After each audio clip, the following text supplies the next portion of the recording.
બાપજી આવે. એક ભક્તો કીધું તમારા ગુરુ એવા કેવા કે લાઈટ જઈને જ આવે. એટલે અમારા એક વિદ્વાને કીધું કે લાઈટ જાય એટલે અંધારું થાય ને અંધારામાં તો પ્રકાશની જરૂર પડે. અમારા ગુરુ પ્રકાશ છે એટલે લાઈટ જાય એટલે સાહેબ અવધૂત આવે. એટલે અમારો આ જીવન છે.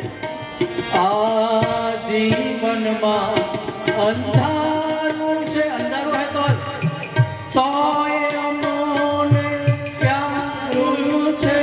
આ જીવનમાં અંધારું છે તોય અમોને પ્યારું છે. આ વિને અમોને દર્શન દો, અમે દર્શનના પ્યાસા.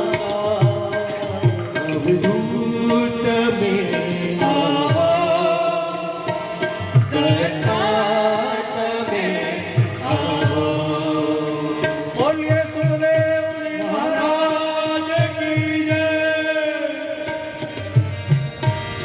સુખદેવ અવધૂતનું આગમન ગંગાના કિનારે પરીક્ષિત રાજાએ યથોપચાર પૂજન કર્યું છે. ને રાજાએ કીધું તરત જ પહેલો જ પ્રશ્ન કે જે મનુષ્યનું મૃત્યુ નજીક હોય એને શું કરવું જોઈએ, એને કયું વ્રત કરવું જોઈએ, કયું તપ કરવું જોઈએ, એવું કયું વસ્તુ કરે કે પરમ પદની સ્થાન એને પ્રાપ્તિ થાય. આ પ્રશ્નની સાથે જ પ્રથમ સ્કંદનું પુષ્પ ભગવાનને અર્પણ કરીને બીજા સ્કંદના પ્રવેશ કરીને વરિયાને સતે પ્રશ્ન ઉતો લોકહિતમ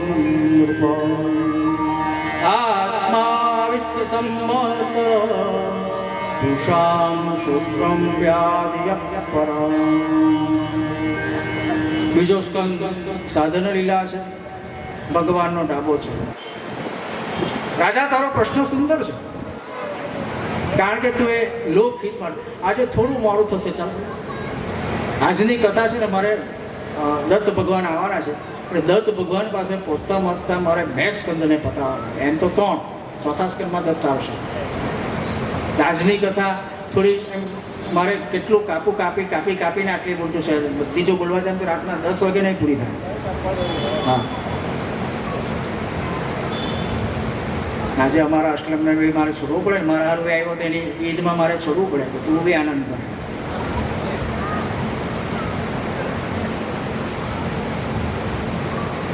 અમે છે ને પ્રેક્ટિસ કરીએ, એમને મેં અહીંયા ગવાય નહીં.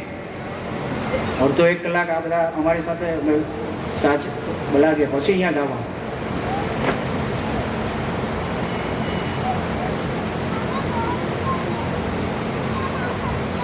સુંદર પ્રશ્ન કર્યો લોકોનું કલ્યાણ, કે જેનું મૃત્યુ નજીક હોય તેને શું કરવું.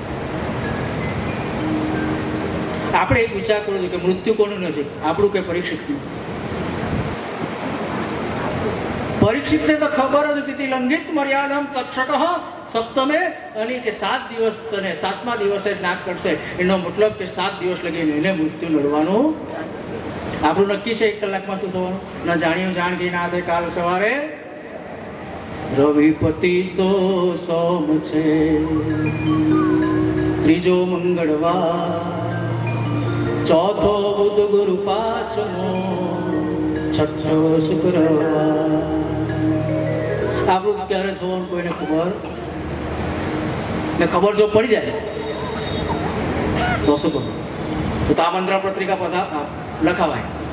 જેવી રીતે આમંત્રણ પત્રિકા હોય તેમ મરણ પત્રિકા, કે દિલગીરી સાથે જણાવવાનું કે અમારા દાદા દાદી કાકા ફોઈ ફુવા 75 વર્ષ ફલાણાનું દેહ અવસાન આ તારીખે આ મહિનામાં આટલા વાગે થશે. તો તેમની સ્મશાન યાત્રા તે જ દિવસે સાંજના આટલા વાગે અમારા ઘરેથી નીકળીને સ્મશાન તરફ પ્રયાણ કરશે. તમારે શોભામાં અભિવૃદ્ધિ થવા વિનંતી. થાય નહીં. ગરુડ પુરાણમાં તો કીધેલું છે જે માણસ, આપણે બધા જ જેનું મૃત્યુ થવાનું હોય એને 45 મિનિટ પહેલા ખબર પડી જાય કે તારું આવી ગયું છે. 45 ગરુડ પુરાણ.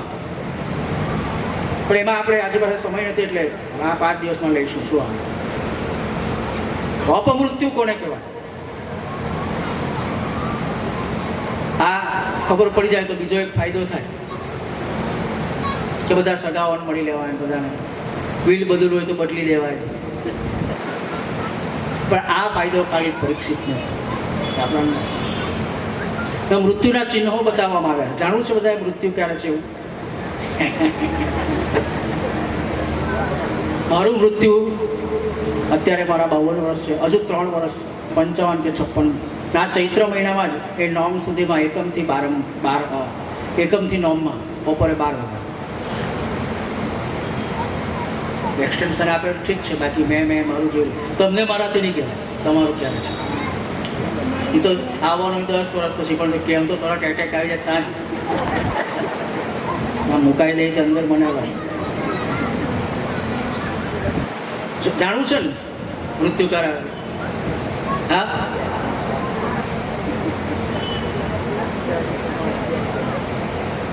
આપણે રાત્રે સુતેલા હોય સ્વપ્ન, રાત્રે સુતેલા હોય તો 3,500 સ્વપ્ન આવે. કેટલા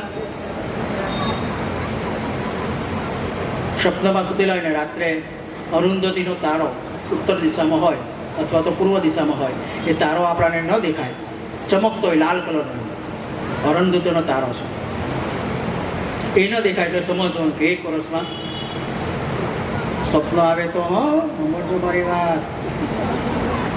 બીજું સ્વપ્ન આવે ને તમે કાદવમાં ઉભી ગયેલા છે અહીંયા સુધી, એવું સ્વપ્ન જો રાતના આવ્યું કે 6 મહિનામાં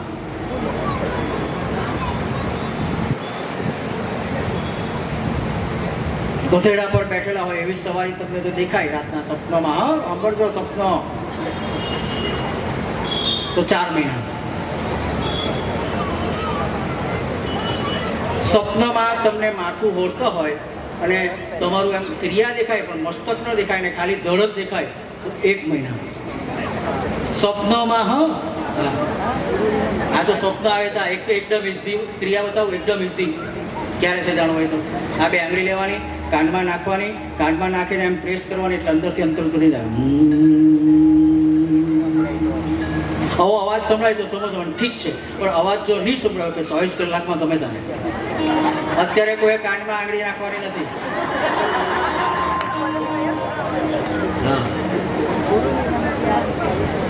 ઘરે જઈને ચોક્કસ આ પ્રયોગ કરવાના છે, બાથરૂમમાં ભરાય, મને ખબર જ છે. ને આ આંગળી નાખીને અવાજ નહીં આવે તો ડૉક્ટરને મળજો, શરદી થઈ હોય તોય નહીં આવે. એટલે પછી ઉધાર અડામ રોડ ચાલુ કરશો.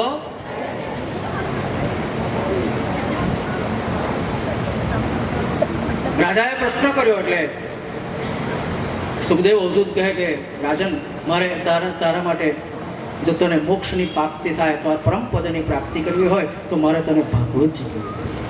સાધુ સંતો બી વિચાર કરવા કે કઈ કથા કરશે. એટલે સુખદેવ અવધૂત કે મારે તને ભાગવતની કથા કરવી પડશે. સુખદેવ કથાની શરૂઆત કરે છે, મંગલાચરણ કરે છે. આપણે આજે સવારે પણ જોયું અને કાલે પણ વાત કરી કે 3 વખત મંગલાચરણ ભાગવતજીમાં બતાવ્યું છે. પ્રારંભમાં વ્યાસજી કરે છે, હમણાં મધ્યમાં સુખદેવ અવધૂત આ કથાનું મંગલાચરણ. ભગવાન સુખદેવજી પરીક્ષિત રાજાને કહે છે કે રાજન, મનને ભગવાનમાં એટલું તલ્લીન બનાવી દેવું જોઈએ કે મન અને ભગવાન સિવાય કોઈ દેખાવાનું. આને જ પરમ પદ. પાછો પ્રશ્ન કર્યો કે ધારણા કેવી રીતે કરવું, ધ્યાન કેવી રીતે કરવું. એ સુખદેવ અવધૂત એ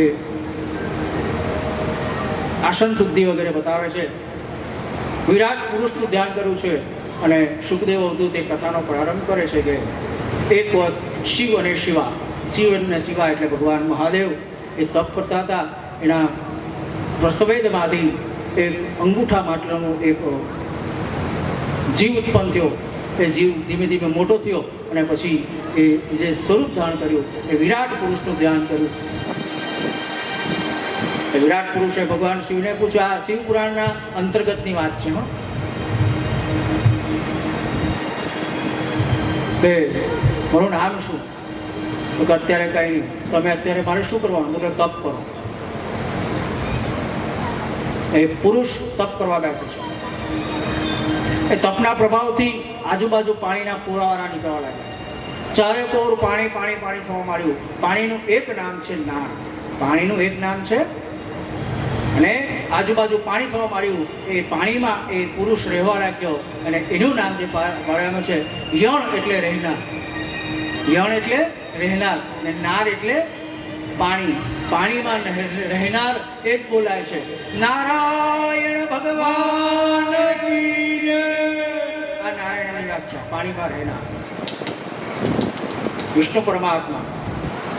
ભગવાનને હું માંથી બહુ થવાની વિચાર આવ્યો એટલે એ પોતાના નાભીમાંથી એક કમળ ઉત્પન્ન થયું ને કમળમાં બ્રહ્માજીનું ઉત્પત્તિ બતાવે છે. Who is first produce?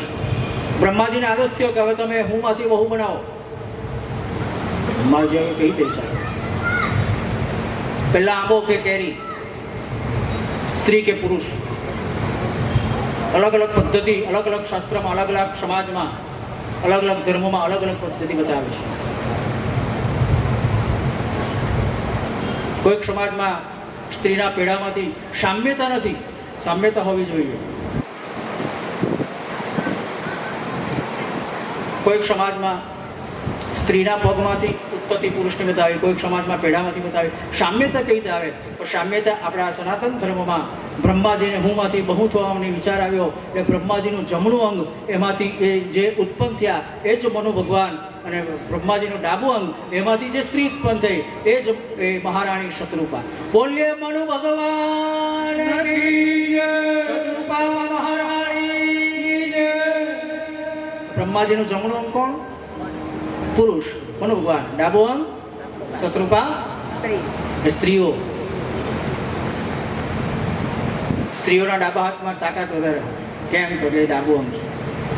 યજ્ઞ કાર્ય થતો હોય ત્યારે પતિ પત્ની બેઠા હોય તો સ્ત્રીને ડાબા હાથમાં એટલા માટે નાડું બાંધવામાં આવે છે અને પુરુષને જમણા. પતિ પત્ની હોય તો સ્ત્રીના બૂટ, ચંપલ, સેન્ડલને વધારે ઘસારો ડાબા પગમાં જ થતો હોય, તમારે જોવું જ જોઈએ. અને પુરુષના જમણા પગના બૂટ, ચંપલ, સેન્ડલને, જમણા પગના ચંપલને વધારે ઘસારો થતો. પુરુષ ઊભો થાય અને ચાલવાની શરૂઆત કરે તો સ્વાભાવિક એનો પહેલો પગ જમણો જ ઉચકાય, અને સ્ત્રીઓ ઊભું થઈને ચાલવાની કોશિશ કરે તો પહેલો પગ ડાબો જ ઉચકાય. હમણાં કોઈ ઊભું નહીં થતું હોય, કોઈ લેફ્ટી બી હોય, કોઈ રાઈટી બી હોય. અને બ્રહ્માજીના નાભીમાંથી કમળ ઉત્પન્ન થયું. ત્યારબાદ બ્રહ્માજીએ 10 સૃષ્ટિનું સર્જન કર્યું. અનેક પ્રકારના જંગમ પ્રાણીઓ, 4 પ્રકારના એ જીવ બનાવ્યા છે. જરાયુજ એટલે ઓરથી વીંટળાયેલા આપણે બધા જરાયુજ કહેવાય. અંડજ એટલે ઈંડામાંથી જે નીકળતા હોય એવા પ્રાણી બનાવ્યા. સ્વદજ એટલે પરસેવામાંથી, મોર વગેરે પરસેવામાંથી. અને ઉર્દબીજ એટલે વૃક્ષો વેડા વગેરે છે. અને આની સાથે જ બીજા સ્કંદને પણ એ પુષ્પો ભગવાનના ચરણોમાં અર્પણ કરીને એ તૃતીય સ્કંદમાં આપે.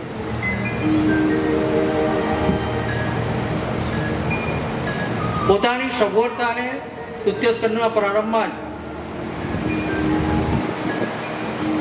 જ એ રાજમહેલને ત્યાગ કરીને એ વિદુરજી યાત્રા કર્યો અને એને પોતાનું સર્વસ્વ એ ભગવાનને સોંપી દીધું છે. કૃષ્ણ વિદુરજીની ભાજી ખાવા ગયા, એમાં ભગવાને વિદુરજી પર કોઈ ઉપકાર નથી કરેલો. કેમ? તો કે વિદુરજીએ ભગવાનની ભક્તિ કરવા માટે રાજપાટ ને રાજમહેલ છોડી દીધેલા, તો ભગવાન ગયા છે. પછી આ તો યાદ આવી, અમે કથા કે હોમ કરવા છે કે યજ્ઞ કરવા છે તો અમે પાછા કે મહારાજ થાળ ગામની મારા તો જવાબ રોકડા જોઈએ એટલે મન તો કોઈ કહે જ નહીં, ખોટું નહીં. સોમવારે શિખણ પૂરી જલ્દી જમવા આવોરે, મંગળવારે મોહન થાય જલ્દી જમવા. તો પેલા ઉપરથી જોતા છે ને, આજે બહુ આવે સોમવાર છે, શિખણ પૂરી નહીં, આ તો ભજીયા જ વાગે. જૂઠું બોલે. મંગળવાર છે તો મોહનથાળ તો દેખાતું જ નથી. એક દાડો મોહનથાળ જતો આવે.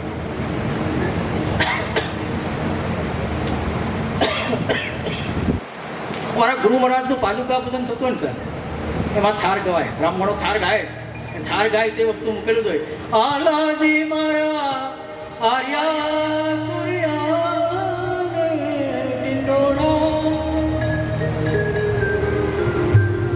मैं तो प्रेमे पिरसी बाजी रे हे रंग सलोना, તમે પાટડીએ પધારો રે હાલાજી મારા આર્યા અને તુરિયા એટલે ત્યાં તુરિયા બી હોય ને આર્યા એટલે ગલકા બી હોય.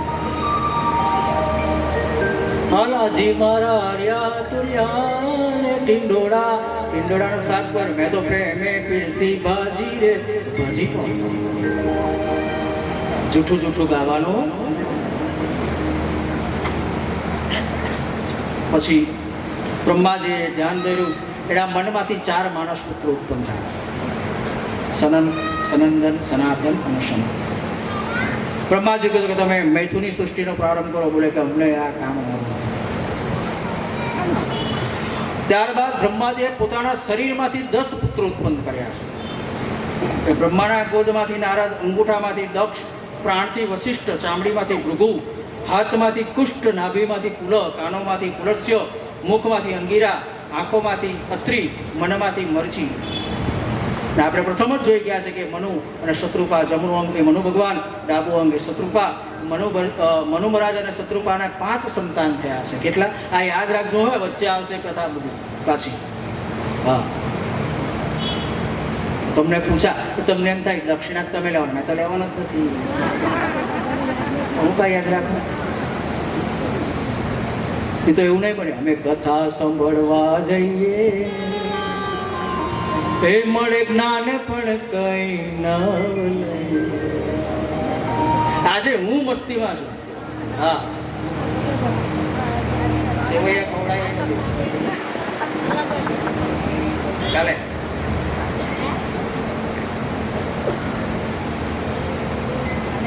પાંચ સંતાનો, એમાંથી 2 પુત્રો.